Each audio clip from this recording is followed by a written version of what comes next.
everybody, welcome back to the show. We're starting off our weekend Cabral house calls. Each and every weekend answering your wellness, weight loss, weight gain, anti-aging, biohacking, coaching, all of the in between each and every Saturday and Sunday. So as always, thanks so much for joining me here. Love being able to reach out and answer your questions. And I have no doubt today there are going to be some great ones. So I'm just opening up the Ask Cabral document. And if you want to read along with all of the questions, they are at stephencabral.com/2479. Read along with today's questions at stephencabral.com/2479. All right. These are coming in from early August. So as we're in we're in mid November right now. It looks like we are running, about 13 weeks behind. Okay, so we're holding pretty steady at 12, 13 weeks behind on answering your questions. So again, if you submitted yours before August 4th, it will have already been answered. You can find those house calls at stephencabral.com/podcasts. And if yours was written in after August 4th, it will be coming soon. All right, let's dive into today's show. The first one is from Tara. Tara says, "Hello, my name is Tara, and I've had stomach issues my whole life. Everyone said it was just a stressed stomach. Within the last 6 weeks, I was introduced to a naturopath doctor who has brought the stomach issue to the top of my head. She believes I have biofilm. I've tried researching this and cannot find many people speaking about it. My doctors and I have started to plan on how to tackle it, but curious if Dr. Rawl has dived into this as well. I've been eating great and taking the top line of supplements and tests, and I'm still deficient in B's, D, C, folate, etc. I resonate with so many of the podcasts and yet have not heard anything on this issue of biofilm.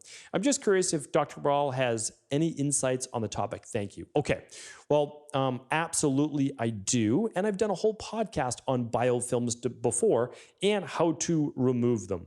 So what I would like to say is head on over to stephencabral.com/podcasts, and you can just type in biofilm in the search box. We'll see if it pops up. But if a podcast doesn't ever pop up on a topic that you want, all you really want to do is go to cabralsupportgroup.com and just ask, like, "Hey, could you share with me the podcast on biofilms?" And they will absolutely do that. Let's see if I can find it for you, though. Digestive plaque at 1678. Let's see what else. I mentioned it on 1635. 1502 with heavy metals. Let's see if I have one specifically on biofilms, episode 515. Okay, but here's the thing as well. So definitely ask at cabralsupportgroup.com. But the other item I want to share with you is that you can do the CBO protocol, which is used by tens of thousands of people all over the world, practitioners as well, and it actually helps to remove the biofilms. So the biofilms can be created inside of your small intestine, large intestine, and they can hold heavy metals, then they can hold parasites inside, bacteria, etc. Again, lots of podcasts on them as well. So what you want to look for is a product like Florafilm and Biofilm Disruptor, but those are or Biofilm Defense. Those are at stephencabral.com/CBO. All right. So that's the best way to get started. Free podcasts. All my podcasts on digestion, by the way. I have a whole course on digestion that's used for practitioners and the general public at stephencabral.com/courses. And then the CBO protocol. So all sorts of different ways to get started. All right. Megan's up next.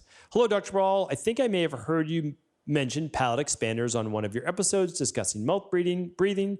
Can you expand on that a bit? I'm debating about getting one for my 7-year-old daughter, but I want to weigh the pros and cons. Thank you." Okay.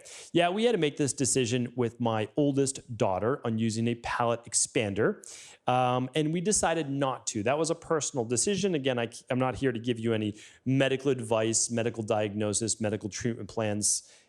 What's the other one? Diagnosis, treatment plans, cures, medical advice. That's good. Okay, so here's what I'm going to share with you. If you expand the palate, I'm not saying that that actually could bring benefit, right? Could bring benefit to the sinuses as well, and that's good. The problem is we just have to worry that if things in the bones do not all move together in unison, you can end up with TMJ, when the child's older, as a teenager and throughout life. And you can end up with other mainly jaw and sinus-based issues. So what we did for my daughter was shrink her tonsils. That was number 1. Number 2 was malt tape. Number 3 was braces, but we found a very specific orthodontist that enabled her to very slowly and gently move her teeth around without a palate expander, but it greatly increased the width of her palate and teeth by allowing the teeth to just simply move on their own.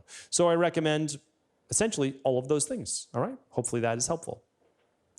All right. Bailey's up next. I have a 12-month-old who has a dairy allergy. I completely avoided dairy and gluten when I was breastfeeding her due to colic and digestive issues. I started her on raw goat's milk after nursing, but she wasn't a fan, so she drinks raw cow's milk. I plan to switch to nut milk, only water once she's getting enough calories from fat and food. One day we ran out of milk, so I gave her some store-bought whole milk temporarily. She developed digestive pain and hives shortly after. The hives lasted almost a week now. I know dairy takes a long time to leave the system. I feel like I did everything right with her. She was born vaginally, unvaccinated. She's never been on antibiotics, took probiotics with her breast milk the whole year she was breastfed. Dairy wasn't introduced to 12 months. We live in a country without a ton of environmental toxins, yet she still has this allergy. I myself have always been sensitive to dairy, so my guess is genetics. My question is, what is the bottom line? What is the root cause of so many childhood food allergies, and why do we outgrow them? This is becoming such a norm. Okay, well, let's go. Let's go brass tacks, right? So your daughter didn't have an issue with raw cow's milk; she had an issue with regular cow's milk. So, again, let's visit the source. These are not healthy cows. It's homogenized milk. It's missing its enzymes. It's highly inflammatory, right? And so, it's not even the same thing. It's normal omega-6s to omega-3s versus high omega-6s to omega-3s. And so is it an allergy? Yeah, it could be. It could be a sensitivity. But also, it's not a clean product. So it's your choice as a parent if you want to do raw cow's milk or raw goat's milk or switch over to yogurt instead. Maybe you're doing cow's milk yogurt, not cow's milk yogurt, sheep milk yogurt or goat milk yogurt. So, those are kind of your choices and how you want to do that. But I wouldn't blame it necessarily. You know that I'm not a huge advocate of cow's milk, right? So that's been stated many, many times. I think goat and sheep are better alternatives if you're looking for that as well. So yeah, you didn't necessarily do anything wrong. That's the thing is I don't think you necessarily did anything wrong. And part of it is genetics as well. Some people don't produce as much lactase and they can't break down milk as well. And so with raw cow's milk, you're getting a lot of those enzymes already in there. All right, so hopefully that's helpful. Because again, I want to take the burden off you. I don't think you necessarily did anything wrong. And I don't think that people necessarily outgrow them. They just don't have as large of a reaction because they're a larger human and they're better able to process it. But it doesn't necessarily mean that it's healthier for them. That's for sure. All right, Jessica's up next. Hi, Dr. Cabral. Thank you for being a source of well-studied information on all things health and wellness. Thank you, Jessica. I've been looking into the iodine controversy as to whether or not iodine is beneficial or harmful for thyroid patients, specifically Hashimoto's. There is research on how going on a low iodine food diet along with no supplemented iodine in any form would support the thyroid in healing from Hashimoto's. I've heard strong views from both sides, and I'm hoping to get your view on the topic and how you would approach this subject in helping a family member. Okay, so again, yes, I'm not providing medical advice. I did a whole podcast on this. I'll see if I can find it really quick. I gave it out just a couple weeks ago, so this was obviously done after you wrote in your question. It's episode 2391. Does iodine intake damage your thyroid or increase Hashimoto's? The whole answer is right there. StephenCabral.com/2391. Just keep in mind, by removing iodine from the diet, are you really helping Hashimoto's? Or is it like conventional medicine peekaboo game, right? What are we doing? The human body needs iodine. It's an essential nutrient to the human body. It's one of the most powerful detoxifiers in the human body. It makes thyroid hormone. Hashimoto's is an autoimmune issue, not an iodine issue. Okay, temporary relief by removing iodine? Maybe. We don't do it in our practice. We have never needed to because we always find the underlying root cause of the autoimmune issue, right? It's like that's what you need to do. So read my book, The Rain Barrel Effect. It's free. You just pay for shipping at stephencabral.com. You can take my thyroid course at stephencabral.com/courses. Yeah, I mean, you want to fix the underlying root cause. And you want to find out what that is by running the Big Five if possible. And for an autoimmune issue, the bacteria, parasite, and stool test, because 90% of the time there's a gut issue plus whatever else there might be. All right. So hopefully that's helpful. But there's really no debate. I stated all the research. It's very straightforward. It really is. Doesn't mean it's like simple to do, but we know what to do. There's no doubt about that. No doubt about it. You can go overboard on iodine. I won't say that. I mean, you absolutely can. So you don't want to get, you don't want to go too out of control with it. But iodine is essential for the body, and we need that. All right. Cassia is up next. Hi, Dr. Ball. Hope this email finds you well. I watched your video about Serrapeptase enzyme. Thank you so much for the detailed, informative, and useful information. I have silicone breast implants. I purchased the Serrapeptase product for my chronic nose sinus, but I'm concerned it might deteriorate the capsule that naturally form around the breast implants. I've read online it eats non-living tissues, including scar tissue and maybe the capsule. And what Cassie is talking about is when you have breast implants, the body essentially forms additional tissue, fascia, almost like scar tissue that she's describing, that is not necessarily meant to hold the breast implants in place, but it actually creates almost like a protective coating, almost like a biofilm that we were talking about earlier, around the implant, which is non-native to the body. All right. So do you know of women with breast implants who have been taking it? What's their feedback for the past 3 to 4 weeks? I've been taking a therapeutic dosage of 120,000 SPU. I've noticed my breast fat has slightly reduced.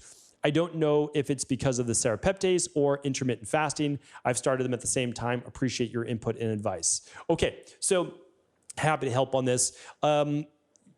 I think it sounds like you're taking Serrapeptase for sinus-based issues. So here's the thing. We have a product called proteolytic enzymes. It has 120,000 plus of Serrapeptase and 120,000 plus of nattokinase.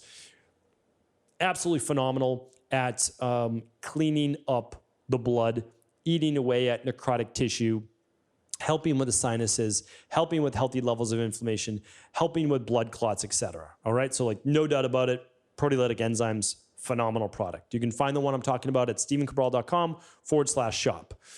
Again, I can't give you medical advice. If it was a family member of mine, I would have no problem with them doing like 6 to 8 weeks of using the proteolytic enzyme.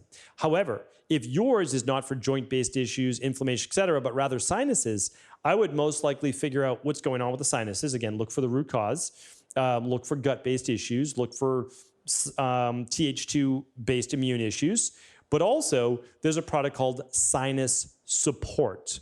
And I would most likely be using the product called Sinus Support along with like the Allergy protocol at stephencabral.com/shop. That's what I would be doing. All right. One more question and by the way, most likely the reduction in breast fat tissue is from intermittent fasting, not that quickly from Serrapeptase. All right. Anonymous is up next. Hi, Dr. Ball. I was wondering what can be the cause and possible solution for hirsutism. I always slur that word out, hirsutism, particularly if blood sugar levels are well managed, my periods are regular, and I'm not overweight. In the past, I've used birth control for 7 years, got off, had 2 kids, and had a chin here and there. But now, 2.5 years later, after having my second child, I have full-blown, highly undesired situation happening on my chin and a little around my nipples. It's been at least a year and it's only getting worse. I've used a continuous glucose monitor for months of investigation. Blood sugar repair is well managed. I don't drink alcohol or coffee, don't smoke, no other health conditions I know of. I'm stressed and don't sleep super well. When I tested a cycle mapping of my hormones, my testosterone, estrogen, and progesterone levels were fine, but my adrenal glands might just hate me. Both free cortisol and cortisol were very high, possibly due to prolonged periods of stress. I totally understand. Okay, so want to share with you. So hirsutism, yes, that's how we say it, is essentially a hair growth on a woman's typically upper lip, back, chest, Those are more of the areas that men may grow more hair, but typically not women. And so what I would share with you is that this is very, very common with women that we work with PCOS, or in general, higher levels of androgens. The test that you ran is not my favorite lab to run. I prefer a free sample of these hormones. I prefer a saliva hormone test. The one that we use is called the stress, mood, and metabolism. In my opinion, is the gold standard. Keep in mind, any of the labs that I offer at stephencabral.com/shop, they're not mine. I have to be a doctor has to sign off on your labs, right? So that's it. So we ship these all over the world, but we run them through what's called CLIA certified labs. These are best labs in the world. They keep all your information private, et cetera. All right, I just want to share that with you. The second part is this. Now, when you're testing your samples, you're testing a snapshot in time for testosterone. And you did say that your androstenedione or aldosterone were high. My inkling is that your high levels of cortisol and stress is leading to higher androgen output at certain points during the day. Higher androgen output is typically related to testosterone. It could be androstenediol, it could be androstenedione, it could be DHT, which is dihydrotestosterone, as well as testosterone. So unless you're really testing for all of those, you kind of don't know, but that's most likely what it is. So what do we need to do? Again, if you haven't read my book, The Rain Barrel Effect, please do read that. It is free. I pay for the printing of the book. You just pay for the shipping. That's at stephencabral.com, and you'll find it on the website. So that's the thing. So we want to control stress. I don't know the protocol you're on right now, but we don't just use supplements. We use lifestyle, right? So we're using walking, we're doing meditation or binaural beats, or we're doing like whatever it is that you need to kind of calm whatever the stress is. We're getting you on a good sleep schedule. So that's imperative, right? Really, really important. So you can check out my shows on sleep at stephencabral.com/podcast. Those are all free. Also write about it in The Rain Barrel Effect. And then we're using products like Adrenal Soothe and full spectrum magnesium, and then like the sleep help support protocol in order to reset that circadian rhythm. So that's where you would start.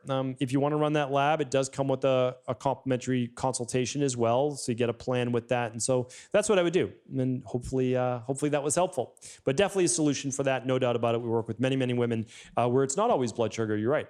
It's androgens and cortisol. All right.